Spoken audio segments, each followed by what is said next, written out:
Aku Galan. Saat ini, aku berusia 25 tahun. Dan aku bekerja freelance di sebuah media harian. Pekerjaan sampinganku kadang jadi sopir antar jemput. Aku jalani semua demi menambah penghasilan. Di hari Minggu aku biasanya mencuci mobil di salon cuci langgananku kalau lagi gak ada job.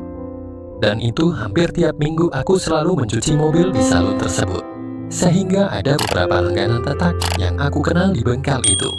Salah satunya adalah seorang wanita parubaya bernama Bu Intan. Saat aku puji masih cantik, Bu Intan selalu merengek dan bilang kalau dia sudah tua, karena usianya sudah lebih dari kepala empat.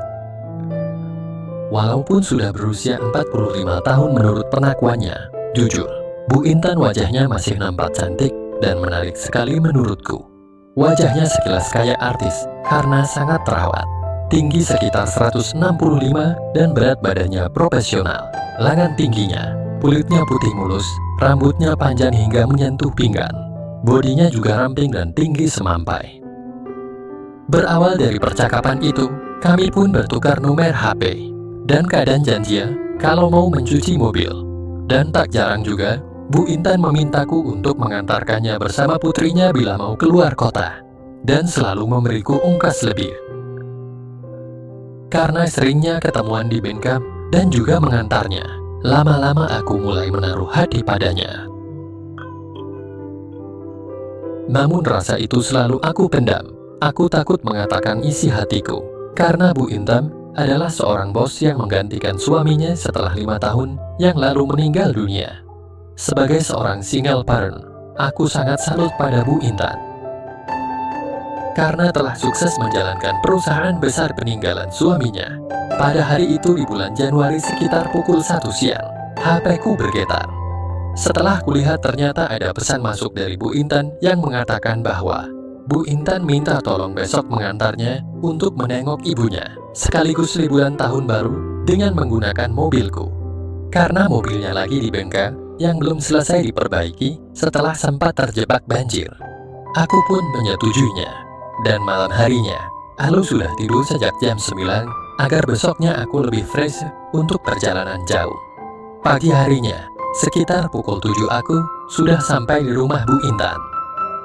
Saat pertama kali melihat rumah Bu Intan, aku sangat kagum. Karena rumahnya yang begitu mewah berarsitektur minimalis dan tertata rapi. Tampak membuat suasana menjadi sangat sejuk. Maklum aku baru pertama kali ke rumahnya. Setelah persiapan, dia rasa cukup. Lalu Bu Intan mengajak berangkat dan langsung menuju ke mobilku. Aku sangat kaget karena hanya kami berdua yang berangkat. Lalu aku pun bertanya, "Lau kok hanya berdua? Emang putri ibu gak ikut liburan tahun baru juga?" tanyaku. "Putriku sudah berada di Bogor dari seminggu yang lalu, Mas," jawab Bu Intan. "Terus emangnya kenapa kalau berdua?" tanya Bu Intan kemudian. Aku jadi bingung menjawabnya. Ya gak apa-apa Bu Intan, cuman aku tidak meneruskan ucapanku. Ya udah ayo kita berangkat. Aku kemudian membukakan pintu belakang mobilku. "Mas Galan, kok aku disuruh duduk di belakang? Nanti dikira bos kamu loh," kata Bu Intan membuatku kaget.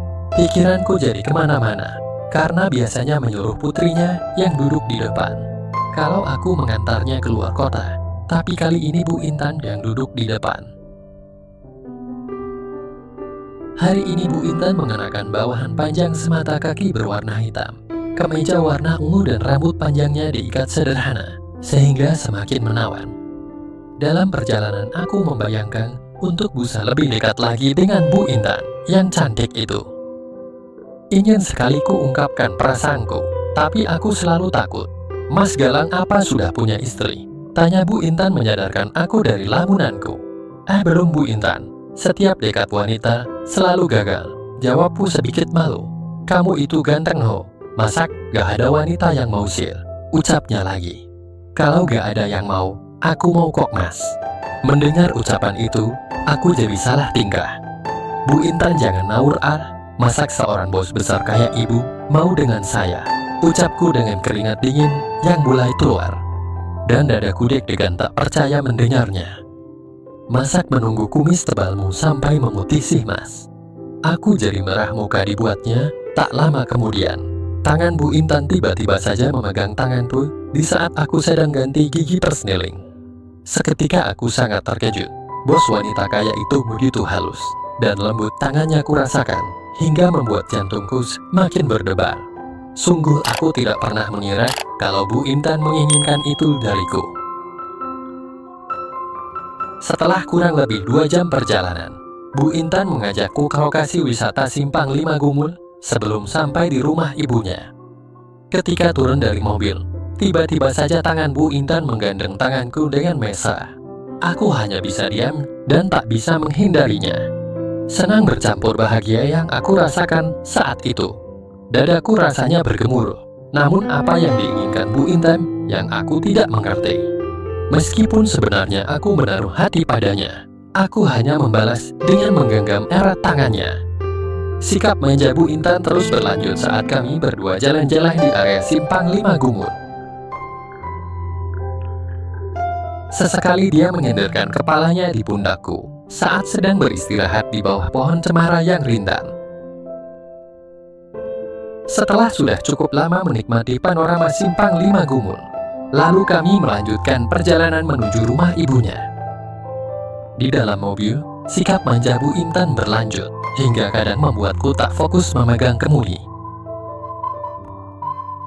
Setibanya di rumah ibunya, Bu Intan disambut dengan ramah dan sudah dipersiapkan menu spesial pada hari itu. Selesai makan, aku beristirahat di mobilku, sedangkan Bu Intan masih bercengkrama dengan ibunya dan putri sematawayangnya yang masih duduk di bangku SMA. Terasa baru tidur sebentar, tiba-tiba saja HP-ku berdering menerima pesan WhatsApp dari Bu Intan yang mengajakku untuk kembali pulang karena besok masih banyak urusan dengan pekerjaannya. Jam 4 sore, kami balik lagi ke rumah Bu Intan. Dalam perjalanan, kembali Bu Intan menggugah makan seleraku. Aku pun hanya bisa melawan keinginanku yang tak kuasa aku mengatakan itu padanya. Hingga aku berpikir, apakah memang ini yang diinginkan Bu Intan? Tawa dan senyum Bu Intan tampak sumringah. Aku merasa sikap Bu Intan sepertinya aneh seharian ini. Karena keasikan ngobrol dan sesekali bersikap manja sampai Bu Intan tertidur. Sesekali aku meliriknya, sungguh sangat cantik parasnya. Pria mana yang tak ingin bila melihatnya? Kadang sambil nyetil, aku juga curi-curi pegang tangannya waktu dia tertidur. Aku sempat terkejut di saat aku memegang tangannya. Tiba-tiba Bu Intan terbangun. "Maaf Mas Galang, tadi saya ketiduran," ucapnya sambil menatapku. Sepertinya dia tidak mengerti kalau aku tadi sempat memegang tangannya. "Ya gak apa Bu Intan, lagian ini udah nyampe kok ya," jawabku. "Oh iya Mas Galang, nanti mampir mal ya. Kamu temenin saya belanja ya," pinta Bu Intan. "Siap Nyonya cantik," jawabku coba sedikit bercanda. "Ah, Mas Galang bisa aja bercandanya. Kok gak dari tadi bilang cantik?" Dan tak lama kemudian, kami tiba di mal di kawasan Malang. Saat belanja di mal itu, aku sangat terkejut ketika kemeja Bu Intan yang tidak benar, hingga membuat keduanya nampak sedikit terlihat olehku kala Bu Intan membungkuk, mengambil barang belanjaan di rak bagian bawah. Aku hanya bisa menelan ludah saat melihatnya. "Mas Galang, kamu liatin apa sih? Sampai bengong seperti itu," teguran Bu Intan seketika membuyarkan lamunanku. "Enggak kok Bu," jawabku gugup. "Jangan bohong, pasti tadi perhatikan kemeja ibu ya," ucapnya sambil mencubitku. "Iya maaf Bu, habis terlanjur sil, jadi gak sengaja ngeliatnya," jawabku cengkesan. "Nakal kamu ya," balas Bu Intan tersenyum sambil merapatkan kemejanya, tetapi tidak membetulkannya dengan benar. Selesai belanja, kami langsung pulang. Dan setibanya di depan rumah, aku dan Bu Intan menurunkan semua belanjaannya. Bu Intan menyuruhku masuk dulu dan menyuguhkan minuman dingin, lalu pamit untuk mengganti baju dan membersihkan diri. Tak lama kemudian, Bu Intan keluar dengan mengenakan celana pendek dan kaos nyepas, yang membuat keduanya sedikit menampakkan diri dengan rambutnya yang diikat dengan rapi. "Kok Bu Intan berani di rumah sendiri? Memangnya nggak takut?" tanyaku. "Kan ada pembantuku Mas, tuh dia lagi persiapkan makan malam buat kita," jelasnya. Lalu Bu Intan mengajakku ke ruang tengah biar bisa mengobrol sambil nonton TV. Maaf Nyonya, makan malam sudah siap, kata sang pembantu. Mas, yuk makan malam dulu. Tadi saya sengaja gak ngajak mampir ke restoran karena udah aku siapin masakan istimewa buat kamu, ajaknya sambil menggandeng tanganku untuk menuju ke arah meja makan. Usai makan, aku kembali duduk di ruang TV. Kulihat DVD player dan aku mencoba menyalakannya. Sedangkan Bu Intan duduk persis di sebelahku. Wangi parfumnya sungguh begitu segar bagi orang yang mencium keharumannya. Saat aku duduk di pinggir sofa, dengan tiba-tiba Bu Intan menyandarkan kepalanya ke pundakku. Aku pun kaget. "Ah, Bu Intan," kataku gugup. Bu Intan hanya tersenyum, lalu menarik tanganku agar mengfeliknya. "Gak apa-apa kan? Aku nyender gini aja sekarang?" tanya Bu Intan. Aku pun mengangguk sambil menatapnya. Lalu aku dengan berani demikian menciumnya. Begitu terasa nyaman sekali ketika aku bisa mendapatkan itu dari Bu Intan. Sungguh Bu Intan itu cantik dan sangat mempesona. Galan gak bohong, ucapku dengan pelan yang hampir tidak terdengar. Lalu Bu Intan berdiri dan menghadap ke arahku. "Kamu bisa saja, saya kan sudah berumur 45 tahun, masak masih cantik sih," ujarnya. Meskipun Bu Intan sudah 45 tahun, tapi masih cantik dan menarik koker, ucapku. Kemudian Bu Intan mencubitku dengan gemes. Mendapatkan itu, aku pun mendekat dan demikian padanya. Bu Intan diam saja, hingga itu membuatku semakin berani saja. Malahan Bu Intan membalasnya. Aku beranikan diri untuk sambil demikian. Semuanya berjalan begitu saja, seperti air yang mengalir. Akhirnya 20 menit kemudian. "Galan, kamu berani banget sih. Ibu sudah minta ampun masih aja diterusin," ucap Bu Intan dengan manja. Aku hanya menjawab dengan senyuman. Selanjutnya Bu Intan memintaku untuk duduk di sofa. Ternyata Bu Intan belum juga untuk mau mengalah saat acara bersamaku. "Galan, kok kamu malah diam aja sih?" ucapnya sambil terus membuatku melayang gak karuan. Aku pun hanya bisa mengikutinya dengan apa yang terjadi. Selanjutnya, hampir 1 jam lamanya, aku dan Bu Intan berusaha meraih kebutuhan yang sangat menjanjikan itu. Dan akhirnya Bu Intan duduk di sofa dengan mata sayu. Ruangan yang dingin kurasakan menjadi tidak sejuk lagi, karena suasana telah berubah saat itu. Aku sungguh tidak menyangka kalau ia akan semaksimal ini. Aku hanya bisa tersenyum dan memberikan pujian padanya. "Terima kasih Bu atas kadonya. Terima kasih juga atas semuanya. Ibu yang terima kasih sayang, sudah lama tidak kayak gini. Sejak suami ibu tidak ada, baru dapatkan dari kamu. Sungguh kamu kelewatan Galan." "Kelewatan apa maksud Bu Intan?" tanyaku pura-pura. "Belum pernah selama bersama suamiku, ibu mendapatkan yang seperti barusan bersamamu. Pokoknya begitu deh Galan," ucapnya lagi. "Masak sil," sahutku. "Ibu merasa ini tidak akan terlupakan. Itu artinya, ibu ingin selalu seperti barusan." "Jelasnya bersamaku?" tanyaku. Di saat aku dan Bu Intan asik ngobrol, setelah acara selesai, tiba-tiba pembantunya datang.